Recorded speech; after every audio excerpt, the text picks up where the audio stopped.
at the beginning of this 2020 lecture, I'm very happy to greet all of you and to offer you a very warm welcome as the rector of this university.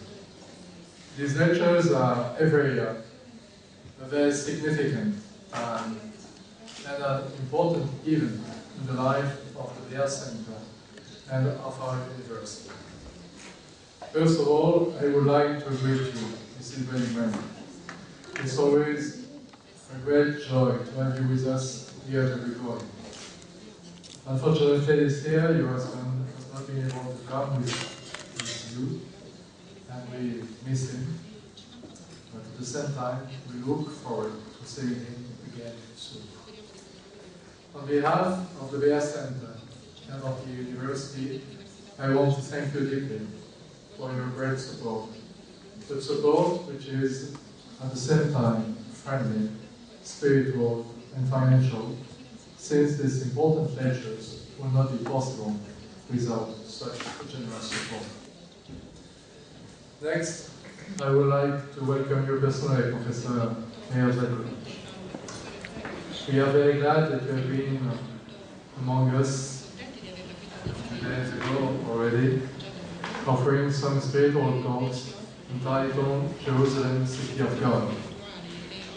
Your presence is a great honor and a privilege for all of us, and I am sure that thanks to your presence, our relationship with the Hebrew University of Jerusalem will be strengthened. Finally, I am pleased to thank Philip Manches and the team of the Yair Center for their wonderful task and work. As all of us know, strengthening the relationships between Christians and Jews is a matter of utmost importance. Such a matter requires a deep and ongoing commitment. Here in the Gregorian, the Yair Center is the way to express this deep and strong commitment. I wish you all a good and exciting year. Thank you.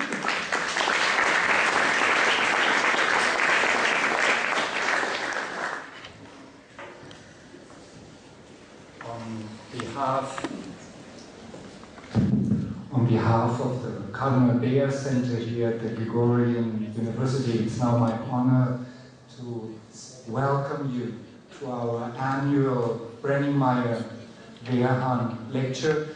It is the 12th Brenningmeier Wehrhahn lecture, and the 12th sacred number for Judaism and Christianity is a good occasion to thank especially Mrs. and Mr. Brenningmeier for their continuous, faithful support of the cause that is dear to us all here, the Jewish-Christian relations, that in a way we are celebrating, especially we're starting celebrating with the memory of Vatican II 50 years ago that led to the document Nostra Aetate that announced a new chapter in the relations of the Jewish people and the Catholic Church.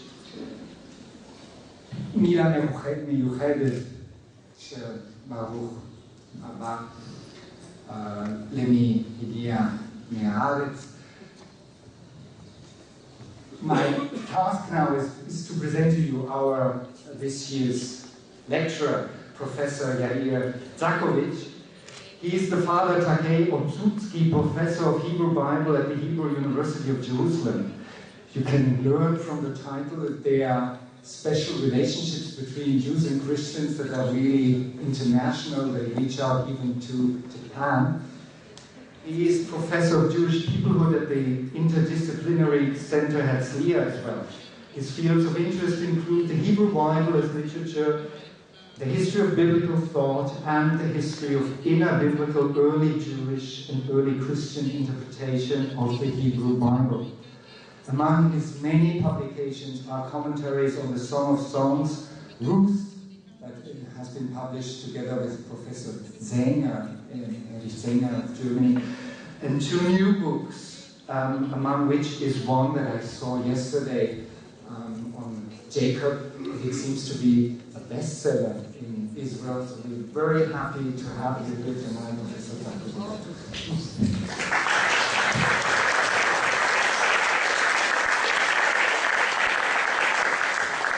Thank you very much, Professor Dimantier, Lecturer of the University, my friend Phil Francis, Head of the Bear Center, Mrs. Brenningmeyer, and Bruria Ashkeloni, the Chair of the Center for the Study of Christianity at the Hebrew University. We are very happy to have another Israeli here tonight.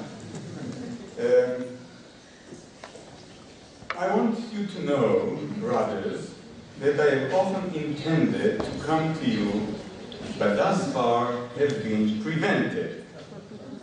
Some of you have already identified the quotation. It's the beginning of the Epistle to the Romans by Paul. Yes. And I'm indeed very happy to have finally made it here to your grand city. And I'm most grateful for the honor that have been bestowed on me, the opportunity to deliver the 12th Brenningmeyer lecture at the Cardinal Bear Center of Judaic Studies here at the Pontifical Gregorian University. I'm happy to have made it into the magic top 12.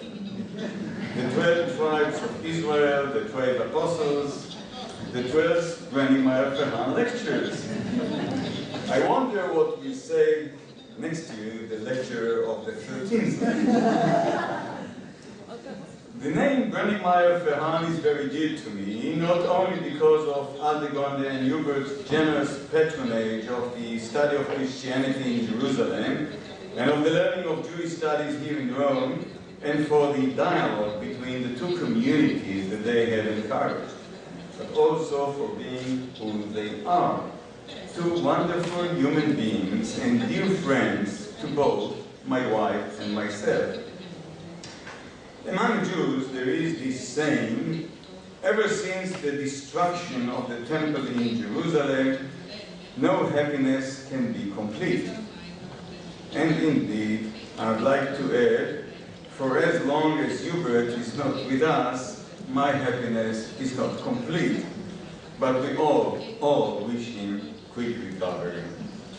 Since I'm already revealing some emotion, let me tell you that making this trip from the holy city of Jerusalem to this, the holy city of Rome, from the Hebrew University to the Pontifical Gregorian University, is a meaningful moment for me, an occasion that I always remember and cherish.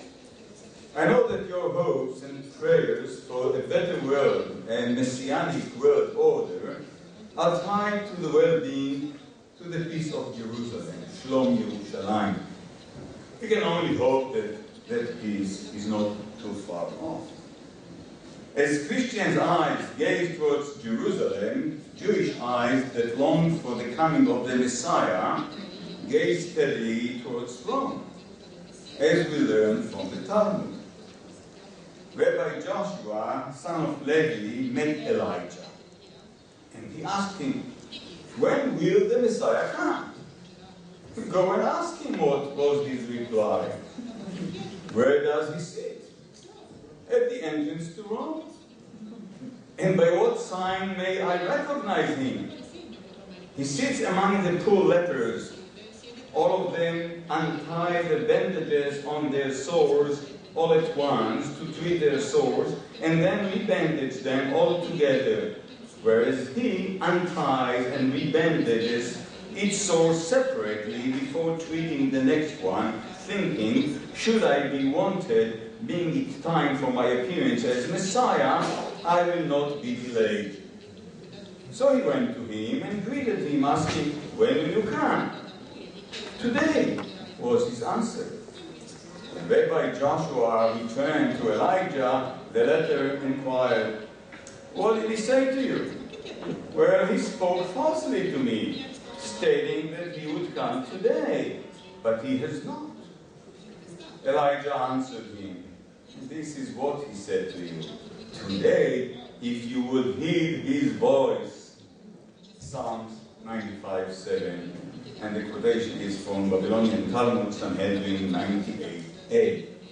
Well, the conditions have not yet been fulfilled, but we should not lose our hope. Enough with introductions. Let me now share with you my thoughts on the topic that you have invited me to speak about, intermarriage and halachic creativity within the Book of Ruth. Now I can breathe. Drink a little and I'll start.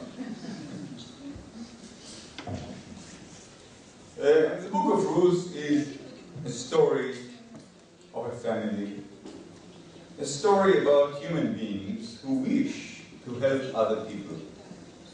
Think about Ruth, the daughter-in-law, the widow who follows her mother-in-law to Bethlehem of Judah, who says that there are no miracles in the Book of Ruth, the daughter-in-law following her mother-in-law. Naomi, who wants to see her daughter-in-law remarried, and Boaz, who wishes to help those two ladies. All characters in the Book of Ruth are really want to act benevolently.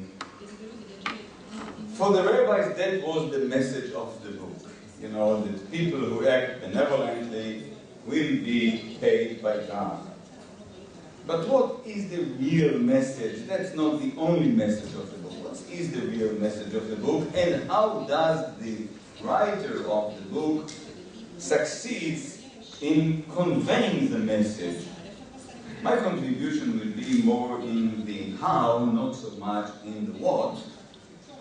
But anyway, he does it through a story he tells us, not through direct preaching. Telling a story can be very successful. In the introduction to his collection of Hasidic stories, Martin Buber relates a story of a rabbi whose grandfather was a disciple of the Baal Shem Tov, the founder of Hasidism. The grandfather was asked to tell a tale. A tale, he said, should be told in a way that it itself will be an act of salvation. And the Book of Ruth is indeed an act of salvation. Now, in order to understand the message of the book, we have to put it into some context, some historical context, some social context. And indeed, it's very clear to me that it is a relatively late book, written in the Second Temple period, in the time of Ezra and Nehemiah, the times of the return to Zion. First of all, it's a book named after a woman. And if you think about the other examples, of course, you have the Book of Esther in the Hebrew Bible, and in the Old Testament, which is not identical with the Hebrew Bible, you have also the story of Susanna, and of course also Judith. And all these books are actually late. Something else which is very different, you don't find it in older biblical literature, characters in the Book of Ruth are perfect. Boaz is perfect, Naomi is perfect, Ruth is perfect. In biblical literature from the First Temple period, there are no perfect people. The Bible, the earlier Bible, is not interested in perfect people because what can we learn from perfect people who are not perfect? We can learn much more from perfect people who make mistakes, who pay for their mistakes, and if we are smart enough, we learn from their mistakes and won't repeat them. But all changes in biblical literature that was written in the Second Temple period, just think about the example of David. How different is David of the Book of Chronicles, Mr. Perfect, from David of the Book of Samuel, who's not Mr. Perfect. Put it mildly. Now, it's not just that the characters are perfect, but also the whole structure of the book. So perfect, so very symmetrical. Think about it. There are 4 chapters in the Book of Ruth. Let's start with with chapter 1 and chapter 4, which are related to one another. In chapter 1, at the very beginning, you get some information about the family. And again, at the very end of chapter 4, you get the genealogy, the 10 generations from Peretz to David. In both chapters, a problem is being solved. In chapter 1, the problem of the hunger is already being solved. And in chapter 4, of course, we will have offspring. The family will continue. God interferes only twice directly in the story. Once in chapter 1, verse 6. For in the country of Moab, she, Naomi, had heard that the Lord had taken note of his people and given them food. And in chapter 4, verse 13, we read, the Lord let her, meaning Ruth, conceive. Literally, Hebrew, and the Lord gave her pregnancy. It's very interesting, by the way, that God does not act so many times. He leaves the center of the stage to the human people, to let them show how benevolent they are. Another connection between chapter 1 and chapter 4. In both chapters, we have female choirs, almost like the choirs of a Greek tragedy. In chapter 1, verse 19, when the women of Bethlehem see Naomi coming back, and she looks so very different from the way she looked before he left, they all say, wow, can this be Naomi?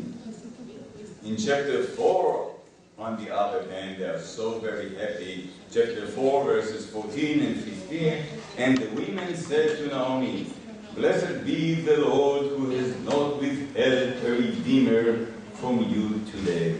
So you see the relationship between chapter 1 and chapter 4. Now, if we get into the inner two chapters, chapter 2 and chapter 3, chapter 2 tells us about one day in the field of Boaz. Chapter 3 tells us about one night in the threshing floor. Both chapters start with a dialogue between Ruth and Naomi. In chapter 2, it's Ruth who initiates her going out to the field to glean. In chapter 3, it's Naomi who initiates Ruth going down there to have an encounter with Boaz. In both chapters end with Ruth coming back and with us waiting to see what will happen in the future. So, perfect structure. But let's get back to the question of dating and why I'm so very sure that it's a late book. It's also the language, the most objective tool we have. And I must say that it looks to me that the author of the Book of Ruth did his best to write in First Temple times Hebrew, but he didn't succeed that well. Well, here and there he makes some typical mistakes and uses the language of his own time, Second Temple period, language already heavily influenced by the Aramaic language, etc. I want to bring examples right now. Another consideration that makes it very clear to me that it is a late book. You know, every good writer has a bookshelf behind him. Books that he refers to, has a dialogue with, and if you read the Book of Ruth closely, you see that this man knows his Bible very well from Genesis to Chronicles. Just think about one example, for instance, about the Book of Job. And actually, Naomi is a female Job. Think about it, how successful, how prosperous she is at the beginning. She has a nice family, everything is fine. But then, all the calamities, all the catastrophes that happen to her, she loses everything she has. She loses her husband, she loses her children, she is very poor. And then, of course, again, we have the happy ending. And it's not just the story of Job, but also here and there we can trace the language of the book of Job.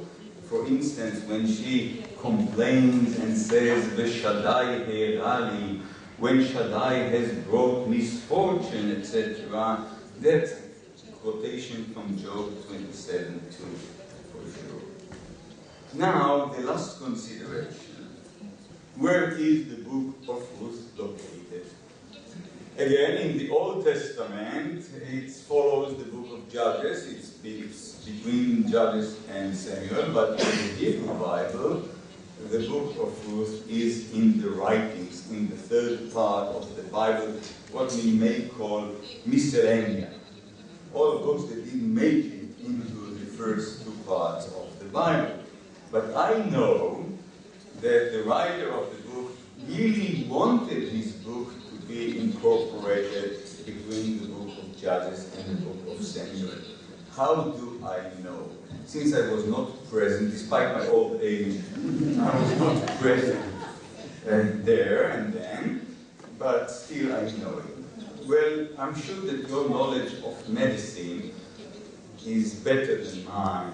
You know, when we now transplant organs, we have to make sure that the new organ will not be rejected by the body. Well, the author of Ruth already knew this lesson. Because what he tried to do, he wanted his new piece of literature, the Book of Ruth, to be incorporated smoothly into the context between the end of the Book of Judges and the beginning of the Book of Samuel. That's why, and now you can already refer to your handout, it's time to start writing the children.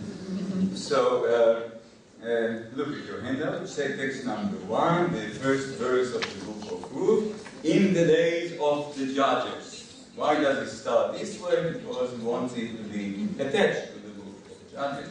And of course, the end of the Book of Judges, chapter 21, verse 25, in those days there was no king in Israel, everyone did as he pleased, preparing us for the appearance of the king, of the one we like so much, or some of us at least, and it's David.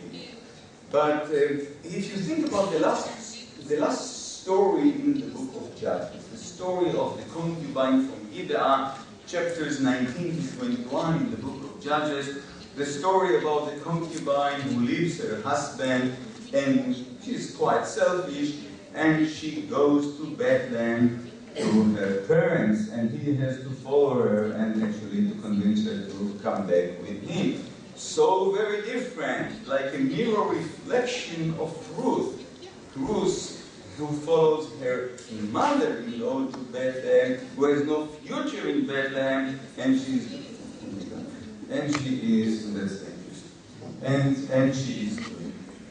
So, and now, of course, if you look at the other side, the very end of the Book of Ruth and its relationship with the beginning of the Book of Samuel. In the beginning of the Book of Samuel, the story of the birth of Samuel, text number 3 on your handout.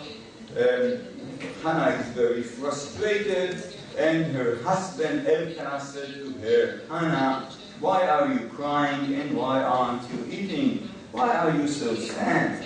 Am I not better to you than 10 sons? You won't find any similar sentence to that one except for the one at the end of the Book of Ruth, chapter 4, verse 15, when the women of Bethlehem are praising, blessing Naomi, and saying to her, he, meaning the new baby, will renew your life and sustain your old age, for he is born to your daughter-in-law who loves you and is better to you than 7 sons. And if that's not enough, also, of course, you know, when you read the Book of Samuel, you face a problem or a pseudo-problem. You know nothing about the family of David. Because you get such a nice genealogy of Samuel at the very beginning of the book, and then when you reach 1 Samuel chapter 9, you get another genealogy of King Saul. But what about David, the most important character in the book? And you know the name of his father, that's all. And that his father is old, and his father had 8 sons, but you don't know who his grandfather was, who was his great-grandfather. But by placing the Book of Ruth now before the Book of Samuel, you get all you need. But that doesn't happen because in the Hebrew Bible, the Book of Ruth did not make it to this place, because when the writer of the Book of Ruth came to the publisher, very proud with his manuscript, and the publisher, whose name was the early Prophet, came there, but he was told, we are out of business already. Please cross the street, there is a new publisher there, the writings, Ketuvim, try your luck there. Meaning the canon, the Hebrew Bible was canonized gradually. When the Book of Ruth was written, the body of literature from Genesis to Kings was already finished and sealed. There was no way to get it into the book, and that's why it finds itself in the writings. So that's all I wanted to say to you about the dating of the book. Now we can move on to the ideology and to the message of the book. Since we have already said we are talking about the period of Ezra and Nehemiah, and you know very well what's the opinion there in these books of Ezra and Nehemiah about mixed marriages, about, marrying foreign women. If you read in Ezra chapters 9 and 10, and again in Nehemiah chapter 13, you see that the authorities, the religious political authorities, want all these foreign women to be rejected, even to be divorced. And when we read, for instance, in Nehemiah chapter 10, verses 29 to 31, about this treaty or this covenant that is being sealed with the people of Israel, there is a commitment there not to intermarry. But covenants and documents are one thing and life is another. And so many women are still, married, so many Moabite and Ammonite women are still married to the people of Judah in that period. Now, the Book of Ruth is the voice of the opposition. The voice of the opposition to Ezra and Nehemiah. You know that in Ruth chapter 2, verse 10, and that's number 5 on your handout, when Ruth and Boaz meet in his field, she prostrated herself with her face to the ground and said to him, "Why are you so kind as to single me out when I am a foreigner?" And actually the whole book is an answer to this question. And she is not just a foreigner. Also Italians are foreigners. But she is a Moabite. And 7 times we are reminded she is a Moabite. She is being referred to as Ruth the Moabite. Ruth the Moabite. Ruth the Moabite. For a person like me, 3 times are enough to get the message. But in this book you get it 7 times. So you will realize that that's a major problem here. And then, of course, in the book of Nehemiah, number 6 on your handout, we read, "At that time they read to the people from the book of Moses, and it was, of course, from Deuteronomy 23, and it was found written that no Ammonite or Moabite might ever enter the congregation of God, since they did not meet Israel with bread and water, and hired Balaam against them to curse them. But our God turned the curse into a blessing." And that's a direct quotation from Deuteronomy, next text on your handout, Deuteronomy 23, verses 4 and 5. I don't have to read it to you. But what's interesting to see in what context this law of Deuteronomy appears, because it's in the beginning of the chapter 23, "He that is wounded in the testicles or has his privy member cut off shall not be admitted into the community. A bastard should not be admitted into the community." You see, there is something very fishy, something sexual, some sexual element here. We suspect the Moabites for some sexual activities. It will all become very clear very soon. Anyway, after Ruth asks this question that we have been referring to in text number 5, Boaz is about to answer her, but before he answers her, before I let him answer her, I'd like to say, now we are going to see how the narrator is going to fight this prohibition to marry Moabite women. First of all, if he wants to change the law, or at least to come up, not to change the law, that's the wrong terminology, but if he wants to come with a revolutionary interpretation of the law that will allow that kind of marriage, he has to prove that he is a Torah authority. Because if I come today and try to change the halakha, the Jewish law, I'll be kicked out the moment I open my mouth and try to solve it. The writer has to prove that he's a member of the club.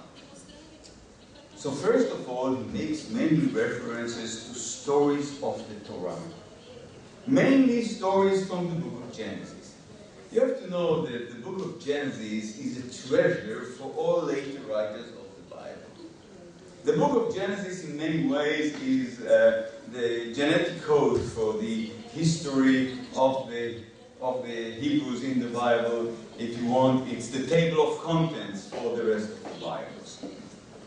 And now, if we read the answer of Boaz to Ruth, text number 9 on your handout, 8 on your handout, Boaz said in reply, I've been told of all that you did for your mother-in-law after the death of your husband, how you left your father and mother and the land of your birth and came to the people you had not known.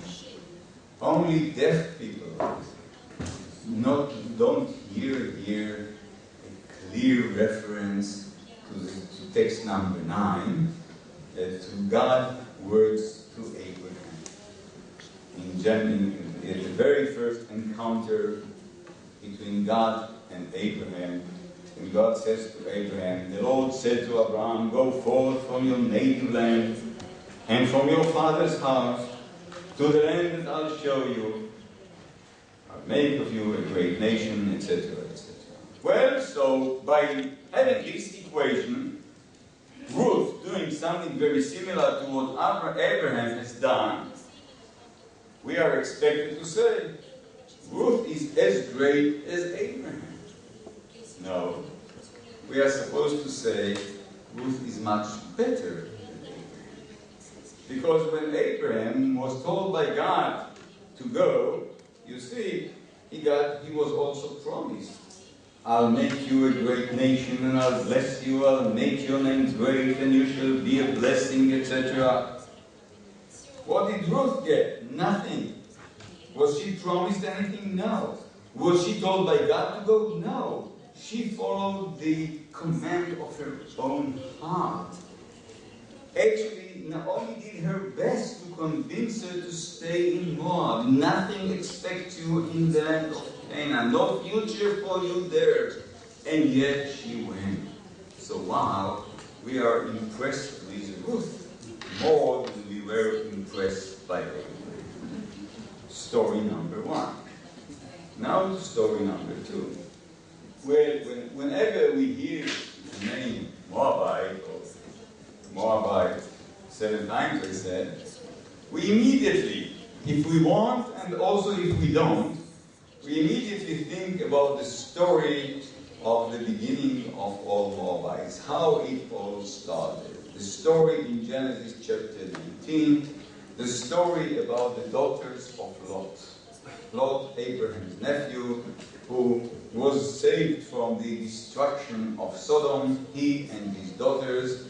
And when they get to some cave, as you remember, his elder daughter has a great original idea.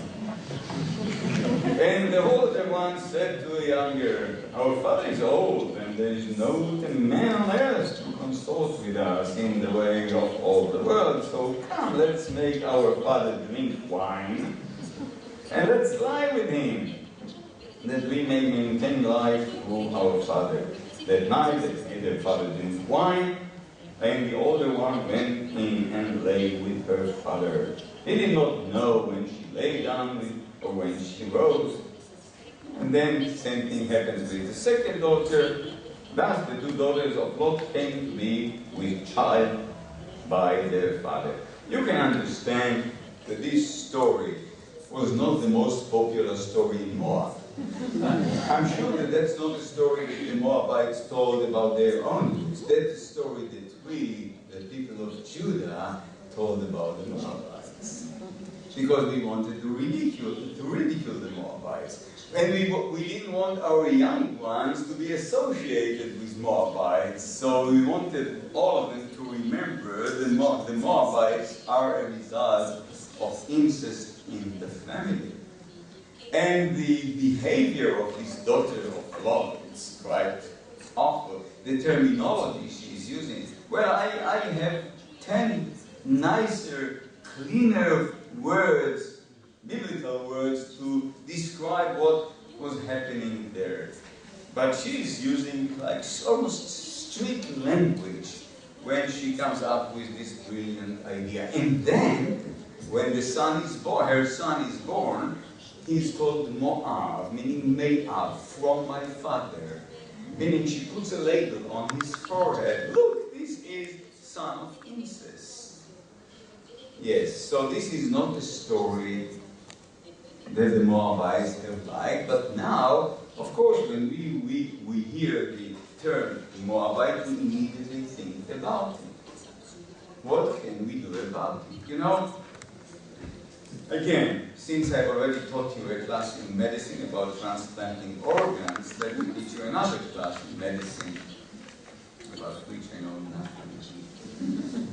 Yeah, I'm the oldest person in this room, perhaps, but I still remember that in the 50s of the previous century, there was this polio plague all over the world, and we needed a vaccine badly, and two different vaccines have been developed actually.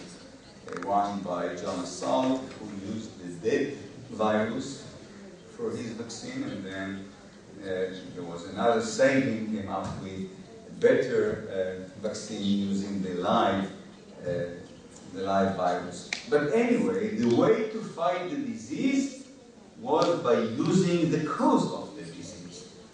And that's exactly what our writer is doing. He's not ignoring the story of Genesis 19. He's using it. He wants us to think about it and to see the difference between the way the daughters of Lot behave and the way Ruth is behaving. Because poor Ruth, she does not initiate going down to the threshing floor of Boaz. It's actually her mother-in-law who sends her there. Look at text number 12. Naomi, her mother-in-law, said to her daughter, I must seek a home for you where you may be happy. Now there is our kinsman Boaz, whose girls you were close to. He will be winnowing barley on the threshing floor tonight. So bathe, anoint yourself, dress up, and go down to the threshing floor. But do not disclose yourself to the man until he has finished eating and drinking. You know, men are much nicer after they eat.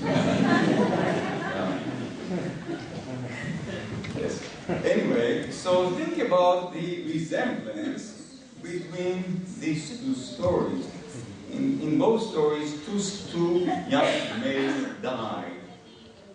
The two sons of Naomi and the two sons-in-law of Lot. There is a problem, there is no continuity for the family, there is no offspring. A woman, one of the women, actually the elder one, is initiating, he comes up with some solution to the problem. And the problem, of course, does work. Also some drinking is involved in both stories. But yet, the moment you see the resemblance, you see the difference. And by the way, I'm going to say now the one and only important sentence that I'm going to say tonight. Then you can fall asleep. And the sentence is, whenever you find resemblances between two stories in the Bible, look for the differences, because the message is always in the differences. The resemblances are there only in order to attract your attention, to cause you to look for the differences. And then, if you think about it, you see, of course, the differences. By the way, the problem in Genesis 19 was not a real one. If the daughters would have cared to ask their father,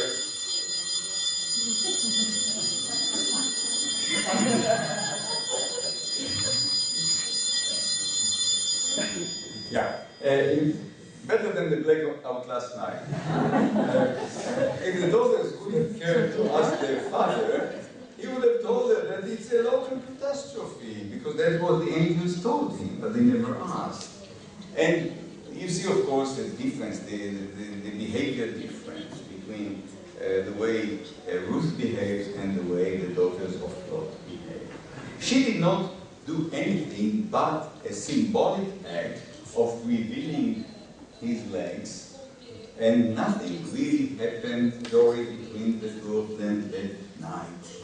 We know it for sure because Boaz is telling us, look, we have to go to the gate in the morning to deal with the legal procedure, etc. So nothing really happens between the two of them. So now, how can you blame Ruth for being a Moabite when she is so much better than the mother of all Moabites? She should not be blamed for the behavior of that historical figure. So, that's it. We got rid of this story of Genesis 19. Now another story, Genesis 38. Genesis 38, that's the story of Judah and Tamar. You remember the beginnings of the tribe of Judah. Also quite an embarrassing story. But why? Why is it so important to allude to this story? First of all, we have no choice but to remember this story. Why? Because first of all, we have the genealogy at the end of the book, which goes from Peretz to David. What can I do? The name of Peretz is there, and we have 10 generations. And 10 is a very important number, almost as important as 12. We have 10 generations from Adam to Noah, and then 10 generations from Noah to Abraham. And here we have 10 generations from Peretz to David. So, which means that everything is perfect. And of course, there is also this text 13 on your handout, when we hear that Boaz is being blessed, and may your house be like the house of Peretz, whom Tamar bore to Judah, to the offspring which the Lord will give you by this young woman. So we have no choice. The story is there in front of our eyes. What are we going to do with it? And why is it so important again to bring this story up? Because if we, the people of Judah, are so very proud of ourselves, and look down at these Moabites, and we are disgusted with the way they came into this world, somebody can tell us now, don't forget where you are coming from and what was your beginning like, because it's not that different. Those of you who remember the story of Judah and Tamar, so again, 2 sons of Judah are dead. Tamar, who is the daughter-in-law of Judah, expects to be given now to his 3rd son, Shelah, but Judah is afraid to give him to her, so he lies to her. Go and sit, in your father's house as a widow until my son grows up, as if he was going to give her to him later. The son grows up, and of course Judah doesn't do anything, and now Tamar comes up with a brilliant idea, disguising herself as a prostitute. And Judah has no problem he has just become a widower, and the first prostitute he sees on his way, he jumps and does what he does, and the rest is history. And so it's quite, and of course, even the very end of the story, verses 27 to 30, the one who was supposed to come out second, Perez, stole the birthright from his brother Zerah, as an allusion to what David will do later on, stealing the kingship from King Saul. You can understand that this story, again, is not originally a Judahite story, but more of an Israelite story. Yeah, it's an anti-Judahite story, but it's there in the Bible, in the Torah, in the book of Genesis, and the writer of Ruth wants us to remember. Let's remember how and when we came into being. And yet, of course, Ruth is even much better than Tamar. The story of Ruth is much better than the story of Tamar in Judah. Judah lies to his daughter-in-law. Tamar is disguising, she needs a solution to her problem, but yet disguising herself as a prostitute. Judah doing what he's doing. It's quite an embarrassing story. Ruth is superior to all these, and we can't blame her at all. She's a Moabite indeed, but she's a perfect woman. Now, so we did see already some stories from the book of Genesis that help us to appreciate Ruth. Stories that force us to take into consideration that Moabite women are not necessarily so bad. But stories are not enough, since we have a problem with the law. It's not a story that we have a problem. We have a law that no Moabites and Ammonites can make it into the community. And how do we make these Moabite women kosher? Yeah? How do we interpret this law? In order to make it possible, again, the author of the Book of Ruth has to show us that he understands biblical law very well, that he understands the spirit of biblical law very, very well. Now, when you read in the book of Leviticus, in Leviticus chapter 19, text 14 on your handout, when you read the harvest of your land, you shall not reap all the way to the edges of your field, or gather the gleanings of your harvest. You shall not pick your vineyard there, or gather the fallen fruit of your vineyard. You shall leave them for the poor and the stranger. I, the Lord, am your God. God cares about the poor and the stranger. And Ruth is poor, and she is a stranger. And we remember how well Boaz treats her in his field. But it's not only the law of Leviticus, echoes of which we hear in the story of Ruth, because there is another law in the Torah, in Deuteronomy 24:19, text 15 on your handout. When you reap the harvest in your field and overlook a sheaf in the field, you forget, you ignore some sheaf, omer, in the field, do not turn back to get it.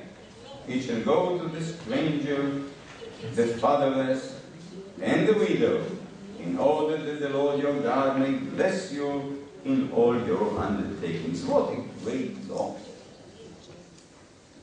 And how does the Deuteronomist how does he convince us to obey this law?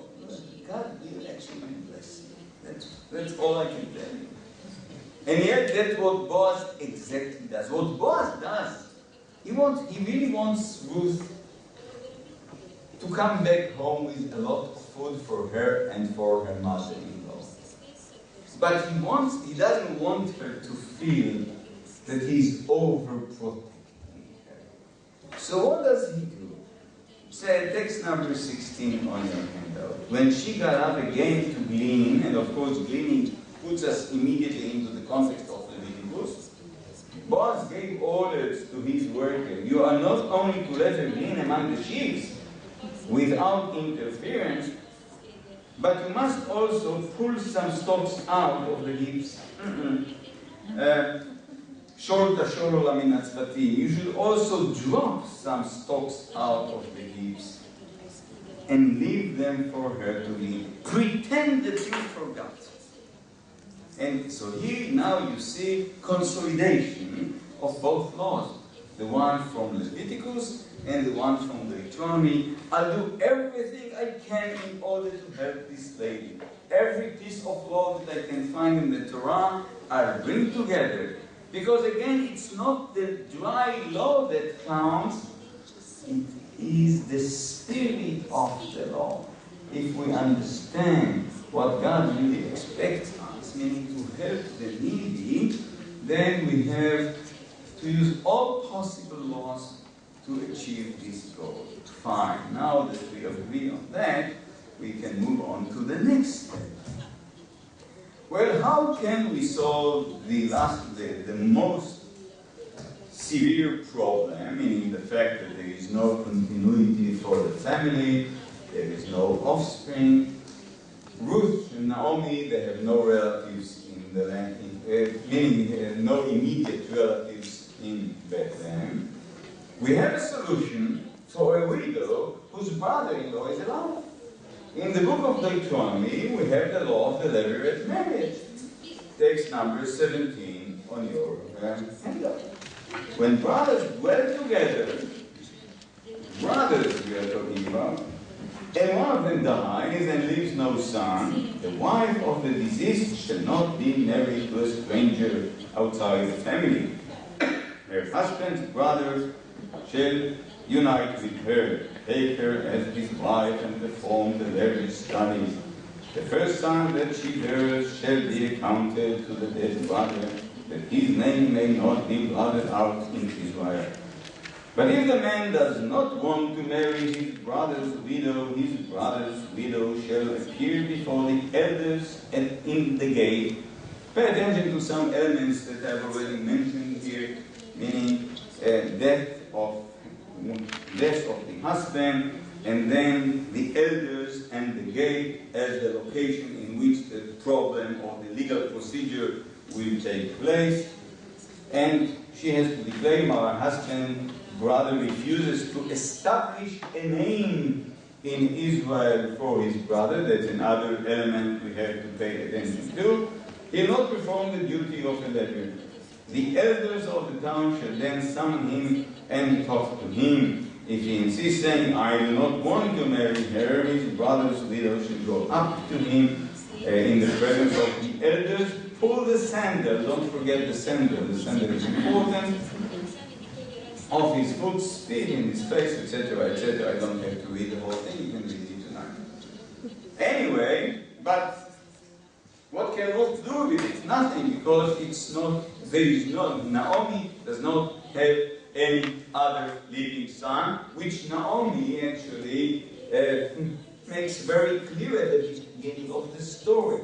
When she tries to convince Ruth to stay in Moab, she says, I have no other children, even if I'm going to have a child now, will you wait until he grows up, etc., etc. No way, no solution. On the other hand, text number 18 in Leviticus 25, we have a solution for a field to be redeemed. Meaning, if Naomi is that poor now and she has to sell her field, for that we have a solution. If your kinsman is in straits and has to sell part of his holding, his nearest redeemer shall come and redeem what his kinsman has sold. We have redeeming of a field, but we have nothing, of course, about redeeming a woman. And what the Book of Ruth brilliantly does is combining the law of the levirate marriage with the law of redeeming a field, and creates out of the two a new creature, redeeming a woman. You see, here you see how halachic, meaning legal midrash, works. If you really want to solve a problem, just take a couple of clothes, mix them together, cook something new, which will follow the laws. It's all there. You just have to be a little creative, to add some salt, some pepper, bring things together, and you can do it. And that's what happens in Ruth chapter 4. Of course, you remember at the beginning of the story of chapter 4, Boaz goes to the gate, takes 10 elders, from the neighborhood to be witnesses to the procedure, and then he sees the closest redeemer. I'm not going to read the whole text of 19 here, you'll read it again tonight. But and he tells him, well, if you want to redeem the field, it's your duty. And the guy is very happy, why not? Redeeming the field, it's a mitzvah, it's the law. And he is really ready to obey the dry law. He'll do it. The moment he hears that, well, with this field comes something else, some other present, like Ruth the Moabite, he gets cold feet and he, no, I'm not doing it. And then Boaz does it. You see the difference between the conservative ones and the creative ones. Then those who follow the dry law, and those who are ready to take a risk, to make a change in order to solve problems. Those who know that laws were created to help people, to help them living, and not to kill them. After we realize again and again how different laws put together help and make it possible to make life better, then we are ready for the Salta Mortale. That's how you say it? Salta Mortale. Yeah.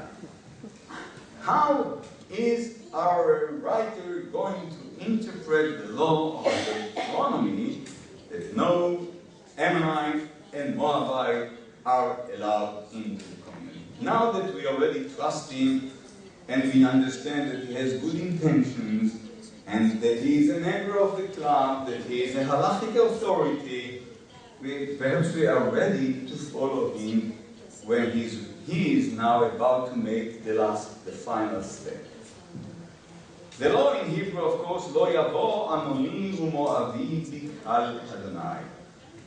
The Hebrew language is using male forms. Male forms. In English, Ammonites, Moabites may refer to males and females, and of course that's also the intention of the biblical writer.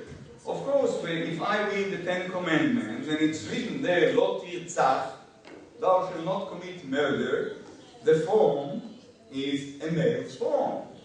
So, some women here may claim that we are allowed to murder because it's we have only or not ignore, thou shalt not steal, or thou shalt not commit adultery, and all these laws you have just the male forms. But it's clear they refer also to females. But here the writer is taking actually advantage of the fact that the male form is used as if, well, it does not refer to women. Women, Moabite women, and Ammonite women are cordially invited to join the people of Israel. If, of course, they say, like Naomi, Amech, Amini ve'Elohai, Elohai, my people is your people, my God is your God, etc. And indeed, the Book of Ruth, this great biblical story, has changed the world. This biblical story is an act of salvation.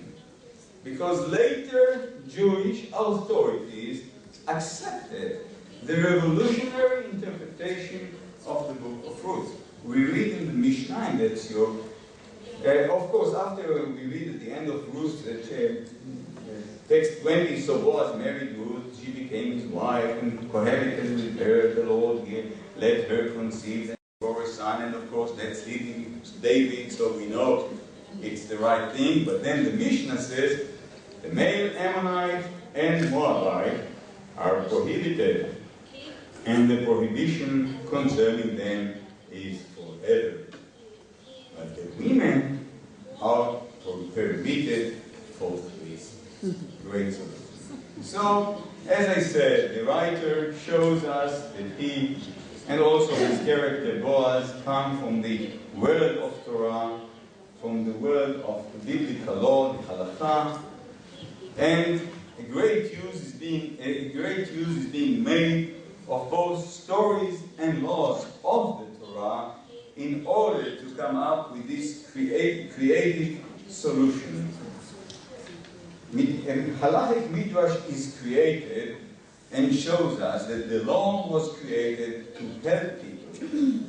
You know, there is a verse in the book of Leviticus, chapter 18, verse 5, "And you shall keep my statutes and my laws which a person shall do and live through them." V'chai ba'em.